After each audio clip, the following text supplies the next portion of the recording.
बहुत लंबे अरसे से मैंने आप लोगों से या पढ़े लिखे कर्मचारियों से मिलने की कोशिश नहीं की है, जानबूझकर नहीं की है, उनको संगठित नहीं किया है। हमारे एक साथी बोलकर गए हैं कि उनका संगठन बनाना चाहिए।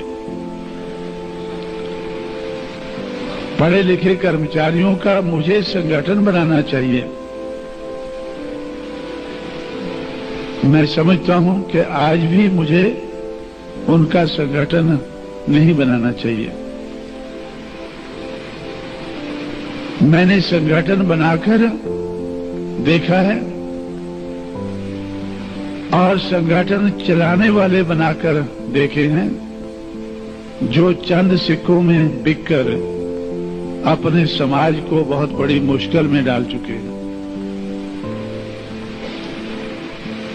1985-86 में मैं ये काम 1964-65 से शुरू किया। 1984-85 में 20 साल के बाद मेरे साथ बड़ा भारी धोखा हुआ। जिनको मैंने आगे किया वो चंद सिक्कों में सरकार के हाथ में बिककर जिस संगठन को मैंने समाज के अपने पैरों पर खड़ा करने के लिए बनाया था, उस संगठन को रजिस्टर कराकर सरकार के हवाले करके बैठ गए। मैंने एक किताब लिखी है, चमचा एज, चमचों का युग। चमचों से कैसे निपटना है उसके लिए भी मैंने उसमें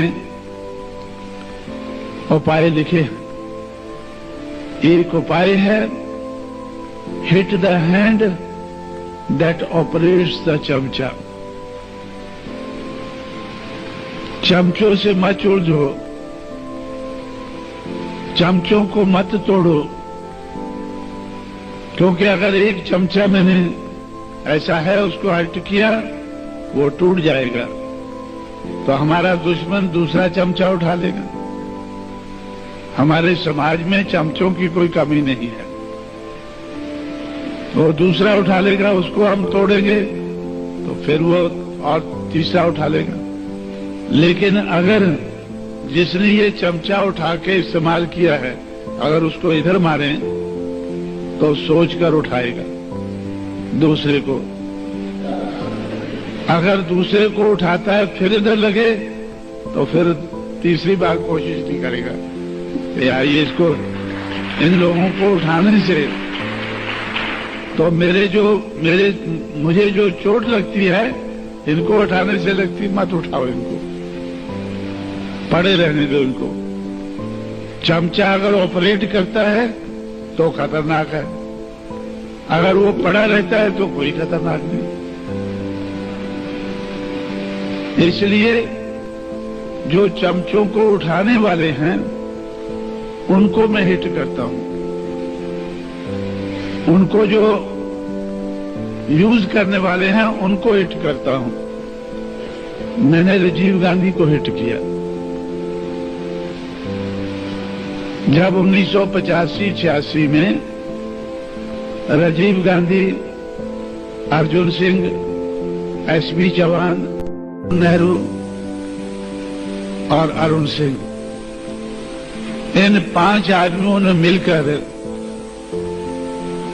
बामसेफ को मुझसे छीना,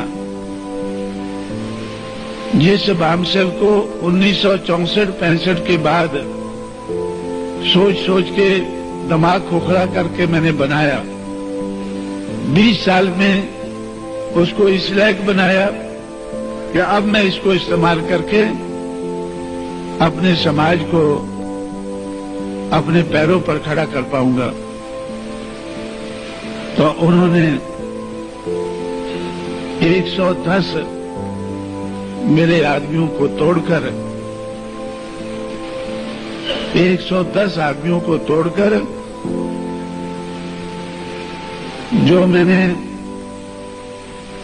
1,87,000 श्री अर्जुन सिंह ने, जो उस वक्त पंजाब का गवर्नर था, पंजाब के कुछ लोगों को तोड़ना शुरू किया और पंजाब में जिस आदमी को तोड़ा, उन लोगों ने जो प्लान बनाया था, पहले तो मैंने उनका प्लान नाकामयाब किया, क्योंकि पंजाब के जिस आदमी को तोड़ा था और जिसको वो पंजाब में अकाली पार्टी की तरफ से, जिसकी सरकार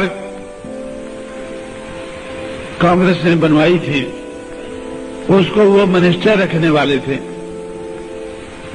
और एक दूसरे आदमी को मेंबर पार्लियामेंट बनाकर वो सेंटर में रखने वाले थे। ये अर्जुन सिंह का बताया हुआ प्लान था। पंजाब में अर्जुन सिंह प्लान बना रहा था, वो लागू कर रहा था, और महाराष्ट्र में एसपी चौहान। अब एसपी चौहान को तो अभी तक हम सबक सिखा नहीं पाए हैं, लेकिन अर्जुन सिंह को तो सिखा चुके हैं। और राजीव गांधी को सिखा चुके हैं। जो ये 5 मेंबरी कमेटी का जो हेड था राजीव गांधी, उसको हमने सबक सिखाया। जो दिल्ली का मुगल था 89 तक, 89 में उसको रोड मास्टर बनाया।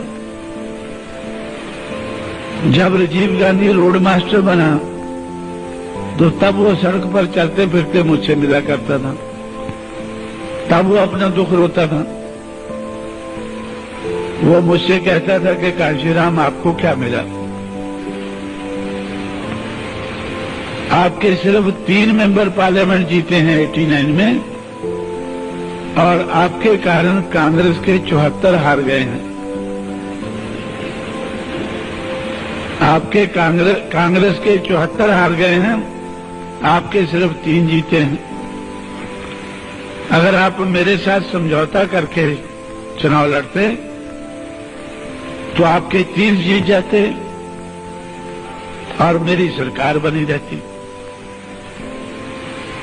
मैंने उनसे कहा कि 89 के लिए इतना ही काफी है, 89 के लिए इतना ही काफी है, बाकी आके देखेंगे क्या करना। दिल्ली के मुगल को अगर हमने रोड मास्टर बना दिया है, कांशीराम तो पैदाइशी रोड मास्टर है,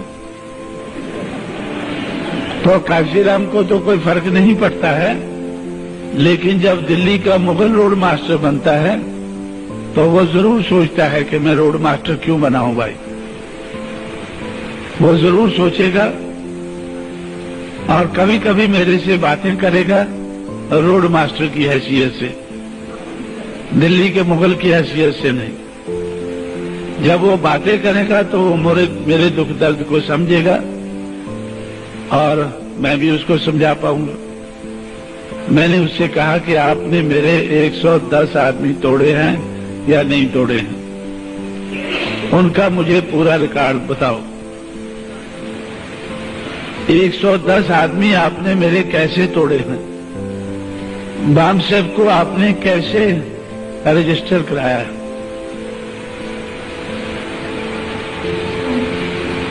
तो अब उसको बताना पड़ा सारी चीज। जब उसने सारी चीज मुझे बताई तो तब मेरी उसके साथ दोस्ती हुई थोड़ी।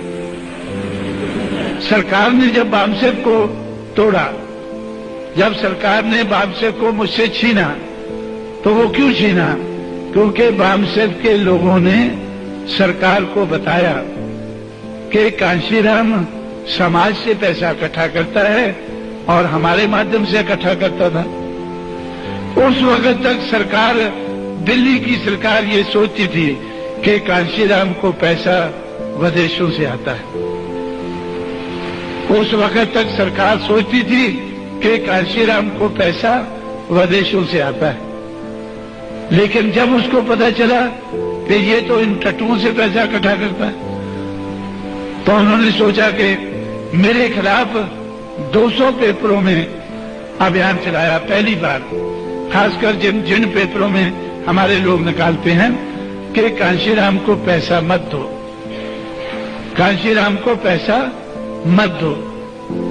लेकिन कांशीराम ने उस वक्त अपनी शख्सियत इतनी बना ली थी कि मैंने अपने लोगों से कहा कि अब मैं आपके प्रोग्राम में तभी आऊंगा जब आप मुझे सिक्कों में तोलेंगे और कम से कम 10,000 आदमी मेरे सामने, 16,000 आदमी, 16,000 रुपया मुझे दोगे, 12,000 रुपया दोगे, 12,000 आदमी मेरे सामने होंगे और 3,000 बाइसिकल आप मुझे दिखाएंगे।